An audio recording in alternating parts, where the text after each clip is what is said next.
This is the I Love Success podcast.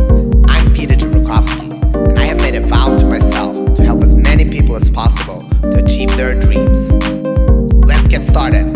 Hey guys, and welcome to the I Love Success podcast. If this is the first time you're here with me, I want to say thank you so much. I am grateful to have you here. This is the show where I meet some of the most successful people on the planet and share their story. The reason is because I have a big fat mission to help at least 10 million people in 10 years to go after their dreams. But right now, if you're listening to this, you are the most important person to me. So please make sure to take notes. If you're in the gym, make sure to pump a little bit harder. If you're driving, drive safely. If you're running, whatever you're doing, like, hey, this is here for you to pump you up and to get you at least one little nugget. I'm sure it's going to be more, but at least one little nugget for you to improve the next couple of days, years, and life. So without further ado, I have an amazing guy here. It's the first time I see him this way. I hope to meet him in person one day. We just got on the phone call for a business reason a couple of weeks ago, and it was such a positive guy, and I felt instantly drawn and connected to him, and I had to look him up. And of course, when you meet these people that are positive, there's a story behind it usually, and of course there's a story about it. So without further ado, let me welcome one of the most positive people I've ever had the pleasure of speaking to, Mr. Andrew Walsh. Welcome to the I Love Success podcast, my friend. Let's go. I love success, Peter. I'm fired up to be here. Thank you so much for having me, brother. We're going to bring it today. I hope your listeners are ready. Yeah, man. I'm just so excited. And before we go into that mode, I just want to speak kind of heart to heart, because usually when I meet a person like yourself, you know, who have gone through the journey of leading to a positive life, there's usually some obstacles to overcome. So can you just share a little bit, like, what made you who you are today? Oh, what a great question. Well, Peter, I'm a big believer in the man upstairs. I believe God instills gifts in us, and he also has us ultimately, he wants us to live more like his son, Jesus. And Jesus went through a lot of hardships. He had a lot of people come against him. And through these hard times, he reveals a lot to us. So when you're in pain, he's showing you what pleasure is, right? When you're in depression, he's showing you what joy is, right? We have two options, right? We can either look at, oh, I'm in depression and I can stay stuck here and still be in this test, or I can find what the opposite of depression is, joy, and live my life like that. And for me, I always feel like I've been a very energetic and passionate person, Peter. And for people who are listening, always kind of had that as a gift from God. But one moment in particular changed my life. I was 17 years old. I was a high school football player, number one. I was ranked in the top 20 of Orange County athletes, was getting football scholarships all over, and was at a passing league tournament. Long story short, I ended up getting this blood blister on my foot. They ended up like cutting it off at a physical therapy clinic. A couple days later, I was 100-degree fever. It was summer. I was hot. I was sweating. I'm like, what is going on? I lift up my pants leg at school. My veins are black. My foot is throbbing. I call my parents. I'm freaking out. I get rushed to the ER. The staph infection had gone into my bloodstream, gave me organ and heart failure. They started losing me. They were doing the resuscitation, and I remember, like, my parents were crying and freaking out, and I could hear the doctor talking in the waiting room, like, you should call like significant family. Your son might not be alive in the morning. And that was the last thing I heard. I blacked out, and I wake up, Peter, in the morning. Birds are chirping. My parents are like, oh my gosh, Andrew, you have no idea. Like, we just barely made it. Like, the medicine kicked in just in time as I blacked out, was able to fight through the staph infection. They still have the scar on my arm from the prick line to my heart. And a near-death experience like that changes a person. You realize the value of life from something as small as a blood blister, or like, you never know when your last day is. So for me, I said, every day for me is the best day, that I wake up with breath to breathe, air in my lungs, my heart beating in my chest. That is the best day of my life. And tomorrow, when if I God graces me with it, that will be the best day of my life. And I've always lived like that since I was 17. Wow. And how do you keep that though? Because I think people are listening, when you're like walking over a street and you almost get hit by a car and you're like, whoa, I almost died. And then Yeah. 5 minutes later, a lot of us go back to, our current state. How do you keep that state, and what do you do to be in that state for a long period of time? Great question. If any of your listeners right now are taking notes, this is the most important thing, because if I let my state control and dictate me, I guarantee you, Peter, there's days you wake up and you're like, man, I'm exhausted. Or maybe one of your listeners wakes up and they had a longer night of work, or maybe they're a nurse or they were dealing with kids. They wake up and they're not feeling it. Let me be honest with everybody. Probably 70 out of 100 times you're going to wake up not feeling it. And that's just being honest. So that first couple minutes when you first wake up, I call it the power hour, but science and researchers have found out the first 7 minutes of you waking up are the most important of your day, because you're coming out of dream state. So your dream and wave sleep cycles are in such a vulnerable state that default humans, our 2,000-year-old brain, goes back into fight or fight, and we start thinking of all of our problems and all of the negative things in the first 7 minutes. And if you're not careful, that becomes the script for your life. So what you have to do is, in that first 7 minutes, no, those thoughts are not going to be playing in my head. I wake up, I am a child of God. No weapon formed against me will prosper. Whatever I touch prospers and succeeds. Favor surrounds me. Like I do daily promises from scripture. You can do affirmations like, I am strong, I'm courageous. In that first 7 minutes, as I'm waking up, we're just getting into a great state. My wife is doing the same thing. And as we make our bed, we lay our pillow down and we fall to our knees. And I lead us in a prayer every morning, thankful for all of our blessings and abilities, and for asking God for wisdom. And then we do our Wim Hof breathing, our push-up exercise together. And my wife does it with me, and she'll do squats.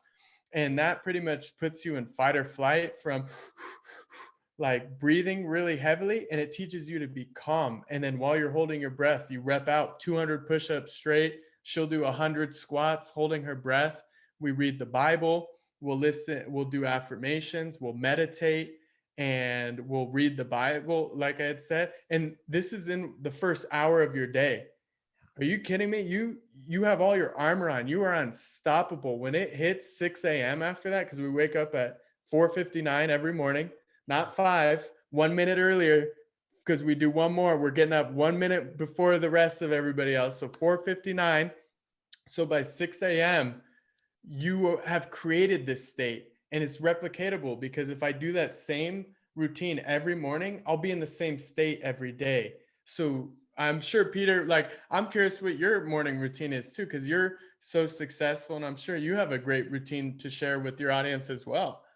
Yeah, I mean, I think I actually wrote a book. It's in Swedish, but maybe we should translate it. It's called A Super Morning, where I interviewed about 100 people that were super successful entrepreneurs and athletes on their mornings. And I think there's many ways of having a morning routine that works. I think the most important is to find something that really works for you.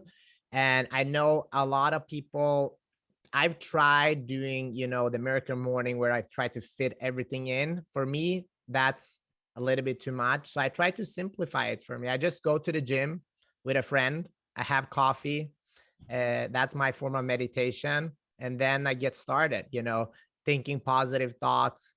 And that helps me so much, because you just change the state. And I'm lucky. Yeah. I work out at Gold's Gym here in Venice. So when you go there, even if you're not feel like training, you see so many people. And I go there 6:30 and I see people leaving. They've already been there. The parking lot is full.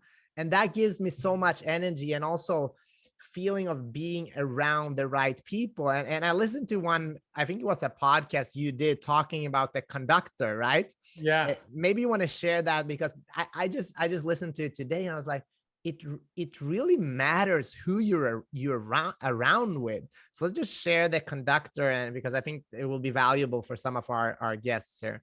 Yeah, well, Peter, you're totally right. Like, who you surround yourself with is who you become. So that energy is important. And we all know that classic saying, misery loves what? Company. People who love talking all this stuff about what's wrong, what's negative, and misery loves company. So finding that energy of rare people who are positive and encouraging, and you're like, man, I need some of that. You know, well, they did a research study in communications. It's kind of like they call it a conductor, like a trained conductor. And they actually found it first in gyms. So actually what this would be is, say, for example, Peter's in Gold's gym. He's doing some dumbbell bench press. And the guy next to him is also doing dumbbell bench press, but he's at a pace. He's moving. He's quick. He's all right, dumbbell chest, he's hitting abs right back. And Peter is right there watching him, and he goes, okay, you know, I can go a little bit. I feel kind of lazy resting right now, so I'm going to try and match this guy. So they found there's frequencies that we admit our energies out, right? So this guy's field, he's admitting out. Everyone else is now following his pace and lead. He's the conductor of the gym. So if you're within his field or within eye distance and you're close, you are subconsciously trying to step your game up. And if you hear that person grunt or like, let's go, I'm kidding you not. For anybody who's in the gym, if you're ever in the gym and you're hitting weights and you say the words like, let's go, or you grunt, watch people around you. They're going to pick up their weights. They're going to get off their phones. They subconsciously are like, oh shoot, I should step it up. And that's how you can see really, oh my gosh, I'm the conductor right now in the gym. No, I love that. One thing I'm curious about you, Andrew, like what in your life, you're doing your morning routines, and like what else do you do to move forward in the capacity you want and stay on the course of your goals? Because I think we're getting bombarded with so many messages, and most of the people that are, you know, listening to my podcast and watching this, they're into, you know, self-development. They want to grow. But I know that a lot of them, unfortunately, including myself, sometimes I get stuck in just like watching a lot of different stuff and then don't really know where to get started because it's all great. Yeah. But what really aligns with my values? That is such a good question. So the three things that help me stay on track, number one is going to be meditation. Number two is going to be time blocking. And number three is discipline. Okay. So getting into the first one, meditation. So my wife and I do a guided meditation every day. It's 12 minutes. You can find it on my YouTube channel, or Peter, I could send it to you and your viewers. It's amazing because it helps you do breath work. Then it has you spend, 3 minutes on previous wins. Could be a day ago, a year ago, 3 years ago. Then it has you look at 3 wins that are going to be coming in the future. And for me, this is how I do it. So I'll meditate in that first minute. What does my day look like? I'm closing deals. I'm having a great connection with my wife. We're laughing. I visualize my meetings, my schedule, that like a dream day. Then go to minute 2. I picture like a travel or a vacation or something, just pure bliss. Sitting back, I'm got the trees, I'm floating around in the water, something like that. The third one is more like a goal. Like I just got the keys for an Airbnb property in Joshua Tree. And I get my first review after hosting my Airbnb that the people loved it. And you're feeling this. So now when I come out of that meditation, Peter, I'm focused. I have direction, and my RAS, my reticular activating system, is going to delete everything out that doesn't help me get to those goals that I spent meditating. So for your viewers who don't understand, the RAS is so important. It's pretty much, if you looked at a Facebook page and your brain tried to process everything on that Facebook page at one time, your brain would explode. So your brain has this RAS. It's kind of like a bouncer of a club who pretty much says what's important to you and what's not important to you. So it filters information so you see the important things you want to see. Easiest thing I could say is if you have a car that you're interested in, like a yellow Lamborghini, and all of a sudden you're driving and you start seeing them a lot more, it's because your RAS is, they've always been there. They're just helping you to notice it a lot more. So meditation helps your RAS have a direction. Hey, this is what I need to do. Anything else, not important, right? So that would be the first part. The second, time blocking. My schedule is so important. If it's not in your calendar, it's not happening. So I know right now, like Peter and I doing this podcast, I have time blocked out for meetings, from 11 to 4 is meetings. I have my gym time, I have my morning routine time, I have my operations time where I'm sending up emails and client touches and all that stuff. I have my family time, from 6 to 9. I have my walking time with lunch, and I stick to my schedule, and I don't move off my schedule, because if Peter had reached out and said, hey, I couldn't do today, well, I have 4 other days during the week from 11 to 4 that we could fit this time in. That's when meetings are best for me. So sticking to that time blocking is so important. And I'm sure, Peter, you probably know how important time blocking is, especially, for some people who are maybe entrepreneurial. You need to figure out what your tipping point is. That's where people get stuck on time blocking. A tipping point is like after 10 a.m., I get calls or emails and I get pulled in a million different directions. Great. So you reverse engineer a calendar to get everything you need to get done before 10. Does that mean you might need to wake up at 4 a.m. to have, 6 hours to get things done? But then after 10 a.m., you can let the day kind of happen. And then by the end of the day, you already got all the important stuff done in the beginning. And the last one, number 3, discipline, right? I'm a big believer in God. So I have the Holy Spirit guide me. And one thing we're taught in the Bible is God tests you in small ways to see if you can handle bigger things. So you're walking and you see 2 pieces of trash on the floor. Your gut says, pick it up, put it in the trash, right? But and then you start rationalizing, oh my gosh, but what if there's germs on that? Oh, I don't want to pick that up. That's somebody else's job. No, small discipline is, I'm going to pick that up and put it in the trash because I'm a person who leaves any place better than it was before I was there.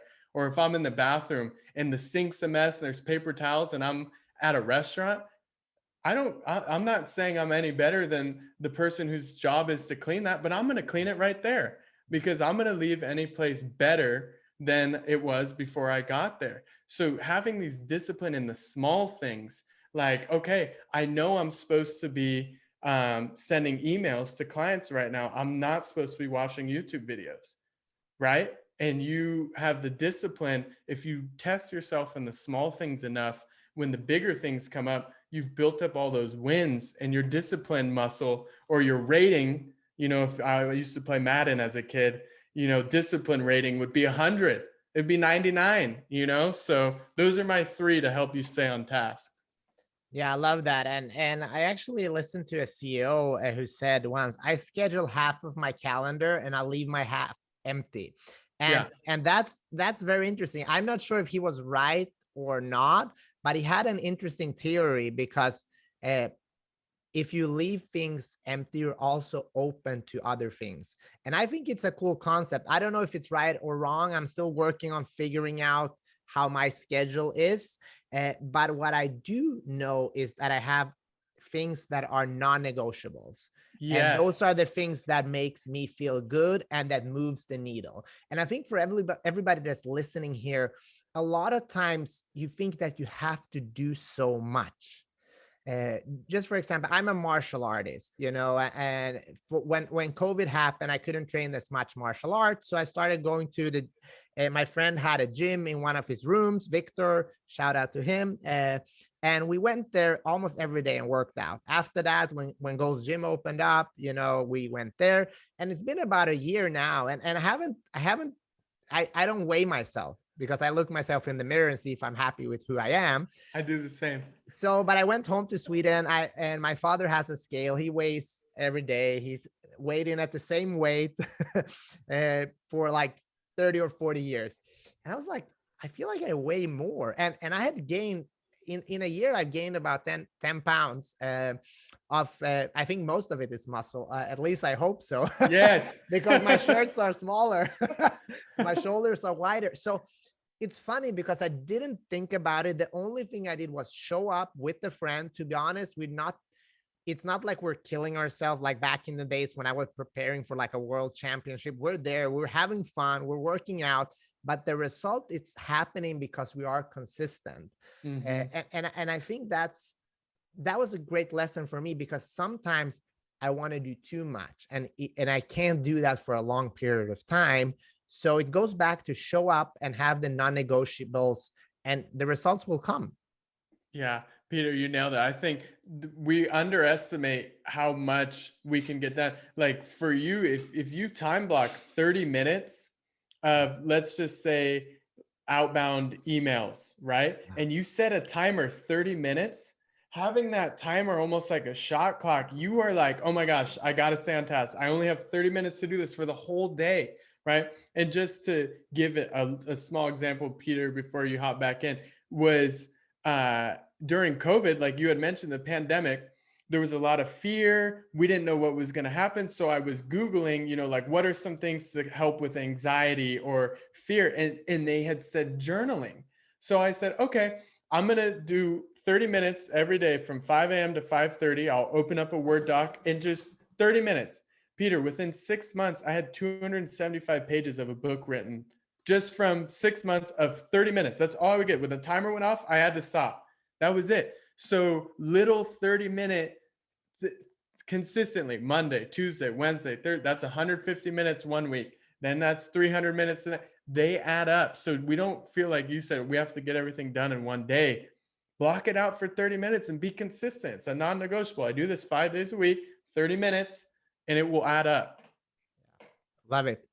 I'm going to read something to you that one of my big role models said, and then I want your take on it, because I think I feel like you are very good at this. Don't speak negatively about yourself, even as a joke. Your body doesn't know the difference. Words are energy and cast spells. That's why it's called spelling. Change the way you speak about yourself and you change your life. What you are not changing, you're also choosing. Bruce Lee. My brother. That reminds me of in the Bible, they use the analogy of like tame your tongue, or the words you speak is like the rudder of a ship. Okay. If I move my mouth this way, the ship goes this way. If I move my mouth this way, it moves that way. Right. And there's also an instrument, because when I grew up, my dad was an airline pilot and we got to fly, and there is an altitude indicator. Right. So if you tilt that altitude indicator 1 degree up, within an hour, you are thousands of feet higher in the air. If you tilt that altitude indicator down 1 degree, within a couple minutes, you are all the way down. So our mouth is that altitude indicator. You speak highly of yourself, and I am successful. I am unstoppable. I am worthy. I am blessed. I am favored. Watch your life follow suit. Your brain is finding, like I said, that RAS is feeding. Okay, how do I find ways to be in the right place at the right time? How do I show that I am worthy? Well, I work out. I take care of myself. I eat right. I drink water, right? Same thing can be said. Another great guy, Peter, I don't know if you know, he was Russell Wilson, the Seattle Seahawks brain coach. And unfortunately, Trevor Moawad, he did pass away, but he's so big on negative thoughts. He had done so many studies on the power of positive words is great, but even more important than positive words and like great thing is not speaking negative out. There's like a 70% likelihood of that negative event happening if you actually speak it out. And they used a great example of this. It was the Boston Red Sox, Bill Buckner. He's the famous baseball player who had the ball go right between his legs and his team lost the World Series. They found 15 years later in the storage a freaking interview of Bill Buckner the night before that game saying, they'd go, Bill, you're one game away from winning the World Series. Like, how does it feel? He goes, oh my gosh, like dreamed of this as a child. My biggest fear though would be like to have the winning run go right through my glove and our team loses the game. And he prophesized his future with his words. That happened the next night. So positive words are great, but even more importantly, do not speak out the negative, and especially don't associate I am and then a statement after that that's negative or something that might happen. Do not let those words come out of your mouth. Zip it up. Yeah. Andrew, I'm curious what we can say about, confidence and building that confidence, because we're sitting here talking, basically we're two like former sport jocks in a way. We have the fortune to have been good at something, and that gives yourself a lot of confidence. What do you want to say to people that are struggling a little bit right now, and they're like, yeah, what you guys are saying all feels very good, but you guys are fit, you've been like on this trajectory for a very long time, but where do I start? Great question. Whatever you want more, give more in that category. I learned this, it's straight from tithing in the Bible. You want more money, give more money. You want better friends, be a better friend. You want to have more confidence, give more confidence. So I never forget. And my wife laughs at me, but she does this now too. I smile and wave at any person who gives me eye contact.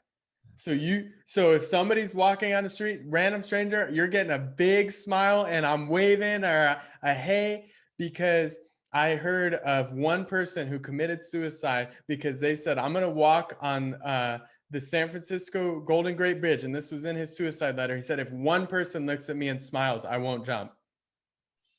And nobody did. So I said, I can be that guy that maybe prevents somebody from committing suicide. And I get emotional, but it's like, start small, smile at people, wave to your neighbors, be nice to the grocery clerk. If you want confidence, give confidence, say hi to people, like your barista, say thank you to your janitor who cleans your gym, or, start small. Like it gives you confidence. And like, I think there's power in tears too. As men, we should cry more. There's like a big stigma about crying, but really, when you cry, you're actually releasing cortisol. God made our eyes so that we can cry. So actually, I don't know anybody who's ever had a cry and you're like, oh, I feel so much better, I feel lighter. It's because you're actually releasing cortisol, the stress hormone, out of your eyes. So crying is actually a really healthy way to, help with your mental health as well. So I would say if you want more confidence, give more confidence to other people. Be a blessing. Like I came on today, I was hyping Peter up. I'm like, dude, look at that chiseled jaw. You're looking great. And he's smiling and I'm smiling, and that's giving me more confidence, right? So for anybody who's listening, you can do that today. The next person you run into, if you don't know him, smile at him, wave at him. The next opportunity you have, go out of your way to say thank you to somebody. That gives you energy, and energy wins always, and that will give you confidence.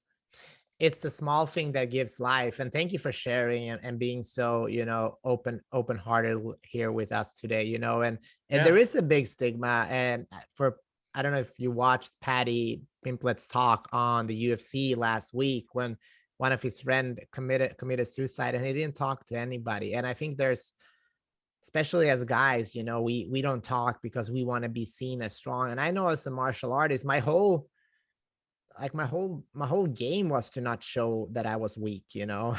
And I felt very weak at many times, to be honest with you. But the whole goal was to show that you're a warrior and that nobody can get you and things like that. But I mean, we're all human. And now when I'm learning more about life, I realize, kindness is magic, Yeah, bro. Well, like different than martial arts, but super simple. Like football, same thing. You're taught be tough, never cry, never show emotion. And I think it's made it really hard because you can't have deep conversation. And I think the easiest way, if you have something that you're carrying, reach out to people. Or if you feel like, man, I'm blessed, I don't have much going on. When somebody's name is on your heart, reach out to that person. There's a reason their name is on their heart. Reach out to that person, check in with them, and there's power in vulnerability. Like when you hear somebody share a hard time or a really sad story, you kind of want to reciprocate and you also share. And that's how we go from having surface level conversations to really deep conversations where you can have known somebody. I've known Peter not that long, but we've already gotten deep. Like I already feel like I know, like he's my brother. Like I know this guy because he shared things with me and with this audience, and you just feel more connected to those people and you want to see them win and you want to see them succeed. Yeah. So Andrew, when you have a bad day, like what do you do? Like if something happens that are out of your control, that is really, really against you, and at least that's what it feels like. How do you deal with that? Bro, this is so funny.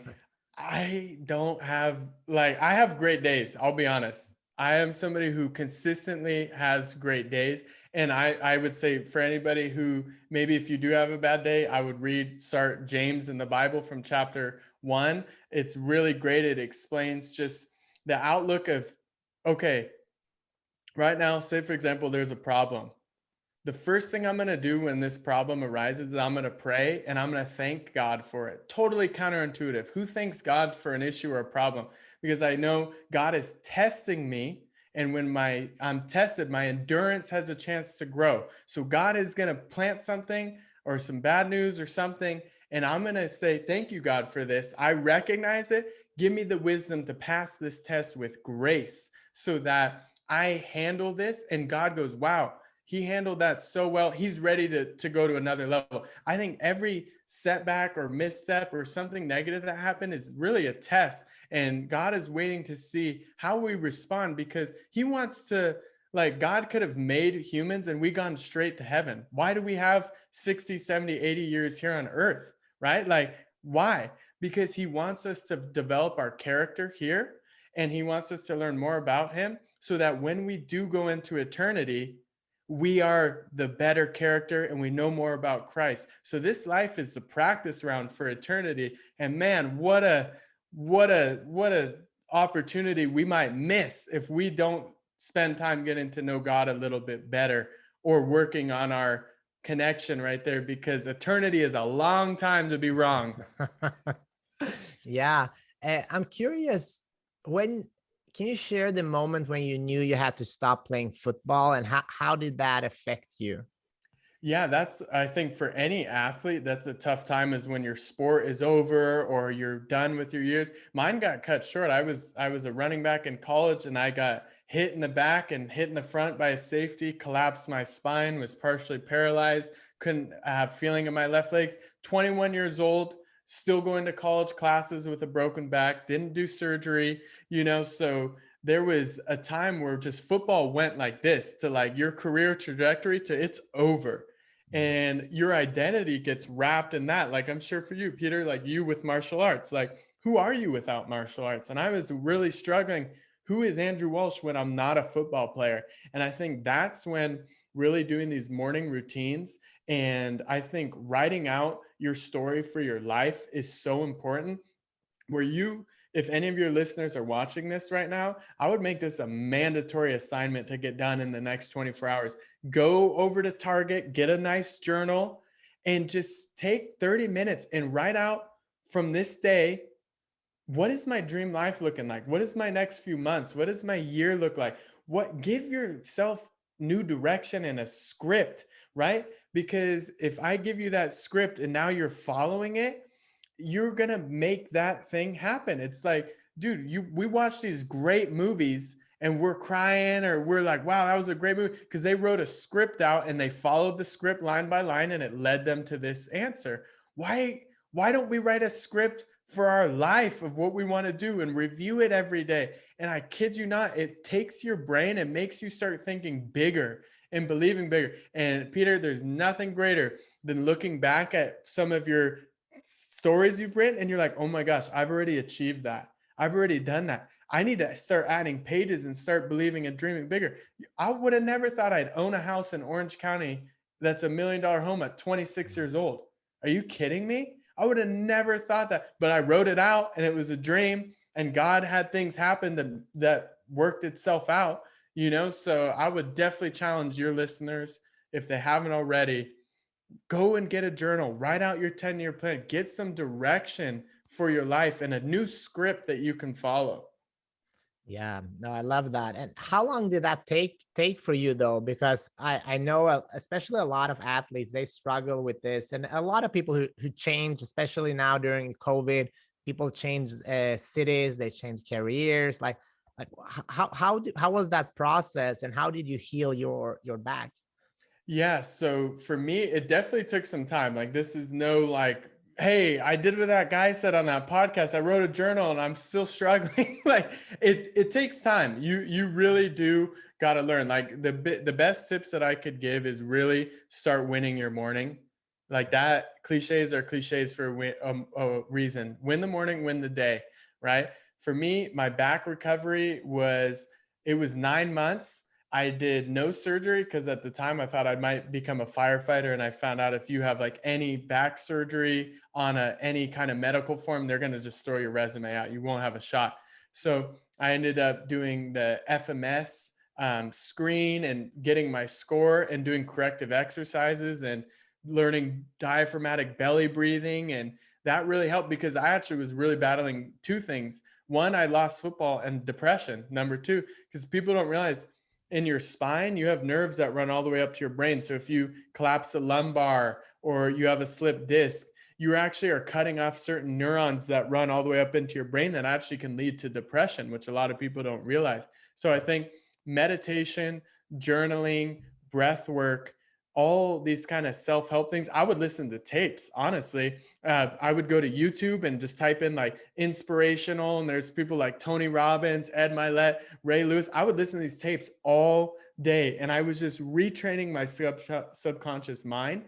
And I knew, hey, I might not be an athlete anymore, but boy, Peter, did I learn some great skill sets as a football player. I learned time management, I learned discipline, I learned hard work, and man, what if you're in any career, aren't those probably three of the best attributes? So take everything you learned in your athletic or your career, see what were the good things that you learned, and that you can carry those into your next role or next job. I feel like all of us live this life and we have gifts, and we were like, Peter, you did martial arts for a reason. That's why you're so good at what you do today. You're incredibly disciplined. You have intense focus, right? You also know the power of hard work, what's sitting on the other side of it too. So it's worth it. Yeah, are there days where you want to throw your phone at the ground and you're over it?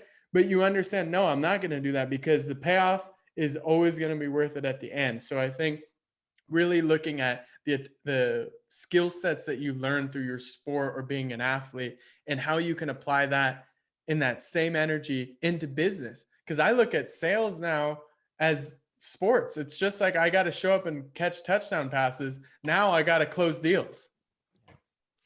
Change your mindset, change your life. Change your mindset, change your life. Change your mindset, change your life. It's incredible with what the brain can accomplish if we can train it well. I have one last question to you, Andrew. Then I'm gonna let you go. What should I have asked you today that I forgot? Oh man. Well, Peter, first off, you were very well prepared. These were great questions. I think we actually talked about it briefly with the time blocking, but I also think for any of your listeners who are on here right now, and maybe you're dating, you're engaged, or you're married, don't give your family leftover time, right? I think so. Some of us, and probably who are on this spot, we're so driven and we want to succeed and we take the extra meetings and the calls.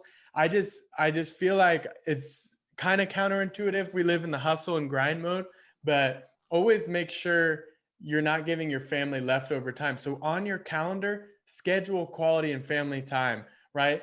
Block out a weekend where you say, hey, I'm going to just hang out with my wife. I will not put a meeting. I will not hang out with a friend. I am just like your schedule that you would do for your business. Do the same exact thing. And I also think the last thing I would say is, especially in business and sales, we treat the new people we're getting deals from, we're doing things we haven't done in for a while. Why aren't we doing that with our significant other? If I'm doing that in a sales deal and I'm going above and beyond and I'm doing all these great things, and then I'm just coming home tired and being not that same person to my wife, come on, man, step it up. Like I would say that thing is time block quality time with family and prioritize that, because in the end, we really only have relationships. Money comes and goes, and sure, it's great, but those relationships are really what matters. That would be my last probably takeaway, Peter. Oh, that was I'm writing this down. I mean, don't get your family leftover time. Whew, that stings hard for many of us, and it's the truth. Andrew, a pleasure.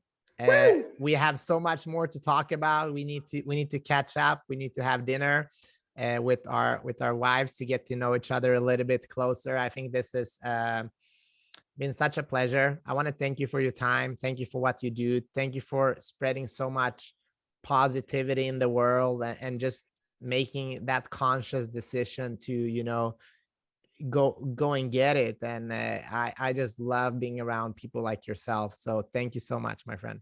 Oh, Peter, thank you so much. I'm praying for you, your listeners, your wife, everybody who listens, is that God enriches your life and they took away at least one thing from today that will hopefully change their life, change their month. But Peter, thank you. You're the most gracious host. I had a blast, bro. This was so fun. Thank you. And if people want to connect with you, work with you, and just follow your journey, where's the best place?